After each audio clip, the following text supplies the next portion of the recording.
Once you start making gains and you hop on board the Gainz trains, like you don't want to hop off.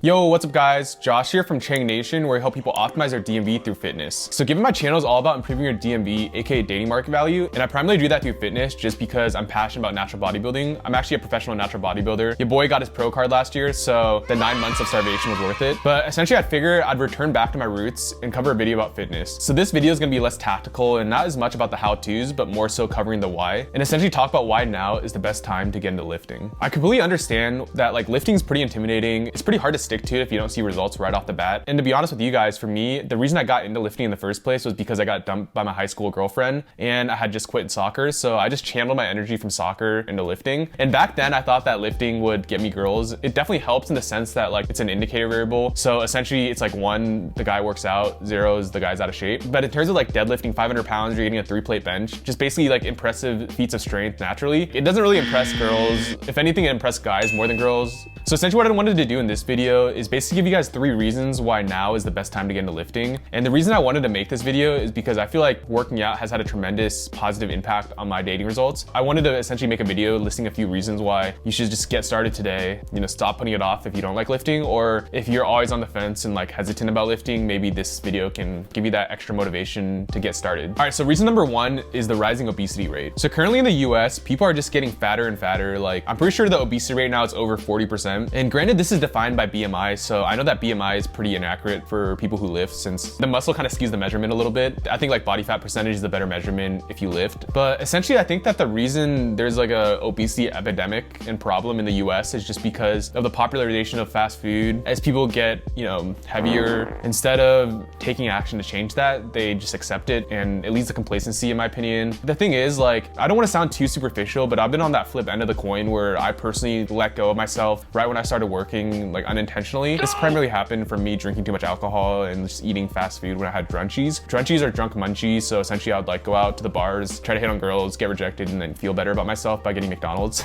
And I really gained like 25 pounds in 45 days. It was pretty insane. So I can say personally that had I kept going down that path where I just get fatter and fatter, I would have been so miserable just because my self-esteem was so low when I looked like that. I was like pretty ashamed to get up in the morning, and it was just like not good all around. Even dating aside, just being in shape and having your diet down and like a lifting regimen really just helps with your mental health and like, you know, self-esteem. And essentially what it is like every time you go to the gym, you should try to hit PRs because you progress and build muscle by implementing progressive overload. Get more reps, get more sets, or increase the weight. Every time you do that, you're essentially hitting mini goals. So it's a bunch of quick wins that just feels good on your self-esteem. And essentially the reason I say that the rising obesity rate is a reason why you should get into lifting now is because for dating purposes, as the average body fat percentage goes up, pretty much if you're not out of shape, you just separate yourself from the pack. Looks aside, someone who could be like better looking, if they're like 30% body fat and you're 10 to 15% body fat, you can really get that advantage by being leaner and just being in shape, just because, you know, most girls, like, they don't really care for a bodybuilder type of physique where it's like close to 5% body fat. There's studies out there where girls like choose which physique they like the best, and I'm pretty sure they usually choose like the 10 to 12% body fat over like the 5% body fat or like the out of shape,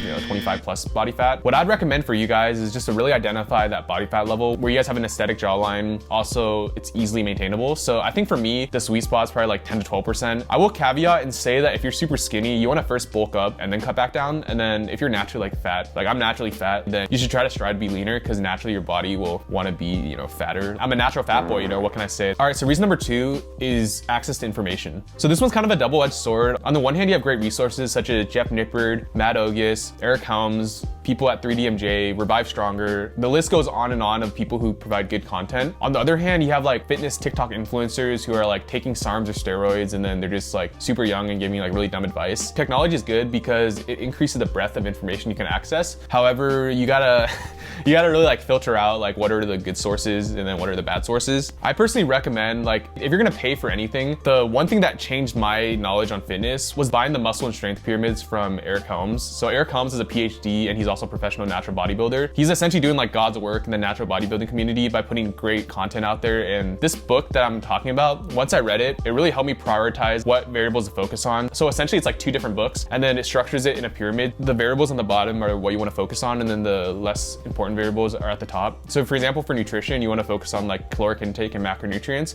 over like supplementation. However, you have people that like are so focused on the supplementation, especially as naturals, where like it gives you that like extra maybe like 1 to 2%, but it doesn't really do too much if you don't have like your fundamentals down. And then once you learn that knowledge, then when you consume fitness content on social media such as YouTube or TikTok, it should be easy for you to decipher like what's good and what's bad info. And that's the great thing about today. Back in the day, people had to figure out like what's the best training program, what works, what doesn't, from trial and error. So even for me, right, I wasted probably the first 1 to 2 years just lifting incorrectly with bad form and like ego lifting. Nowadays, you can really just optimize your knowledge, make the most of your time spent in the gym. This is especially important for people that don't like working out. But from what I've noticed, I feel like the people who don't like working out, once they start making gains, it becomes addicting, and like gains are low-key super addicting. It's almost like a drug. Once you start making gains and you hop on board the Gainz trains, like you don't want to hop off, and then lifting just becomes like a daily routine. All right, so reason number 3 is long-term health. So as we've seen though, in the past few years, health is absolutely critical. If there's ever another pandemic, with all other variables being equal, you want to be healthier than not, because then you're less susceptible to like illnesses and disease and just like your immune system stronger. I'm not in the medical field and I'm not a doctor or like, you know, the last time I've taken like any science classes in high school, but I do know that like just being healthier is better. Like that is common sense, but I figured it's worth mentioning just because I feel like people, myself included, especially in their 20s, you know, we think we're invincible. In college, I was always drinking and partying. And then even when I graduated, I was drinking a ton and like eating fast food. And it really caught up to me because it just freaking destroyed my DMV. You guys can see my transformation video, how I looked. Waking up every day to like that look was just not great. And like the anti-halo effect was in play. People treated me worse. I felt like at work, no one really wanted to talk to me. I got worse performance reviews. And then literally once I got back in shape, lost weight, got rid of the acne, people were friendlier to me, halo effect kicked in, and then that made me behave more confidently. And from there, I just did better on dates and then performed better at work. Basically, it starts internally. Yeah, you can be out of shape and you can be like really confident, but with fitness and working out, it's such a simple fix and it's a very good habit that if you're out of shape, there's no reason to not just start working out. And it doesn't even have to be lifting, right? It can literally be something as simple as walking 20 minutes a day, getting steps in like 10K steps per day, or even, you know, going on bike rides. I personally just like lifting because I love the progressive overload aspect and the progressive nature of it, since there's like an addictive quality to progressive overload and just making gains. And there's also a lot of different ways you can stay motivated with lifting in the long term. So you can set physical goals, which is like losing 15 pounds for like a vacation, or if you have a photo shoot coming up, you can lose weight for that. Another type of goal you can set are strength goals. So this could be something such as leveling up on your big 3, you know, benching 2 plates, squatting 3 plates, deadlifting 4 plates, or signing up for a powerlifting meet as well. Because the thing is, with long-term progress in lifting, it literally boils down to good form plus progressive overload plus consistency. And if you have those 3 variables down, then you're gonna make gains, especially in the long run. The worst thing you can do for yourself is get injured. Like I've gotten injured before by like going too heavy on lifts. So basically my word of caution is to really just put your ego out the door when you go to the gym and focus more on the mind-muscle connection and making each rep count. As like BS as that sounds, if you do like 10 curls with good form and like very good MMC versus 10 curls with like shit form and then you're like ego lifting where it becomes a back movement, the thing is you're gonna make way more gains with the 10 controlled form, plus you're at less risk of injury. All right, so if you made it this far in the video, I really appreciate it. Please make sure to smash that thumbs up button to help out the YouTube algorithm.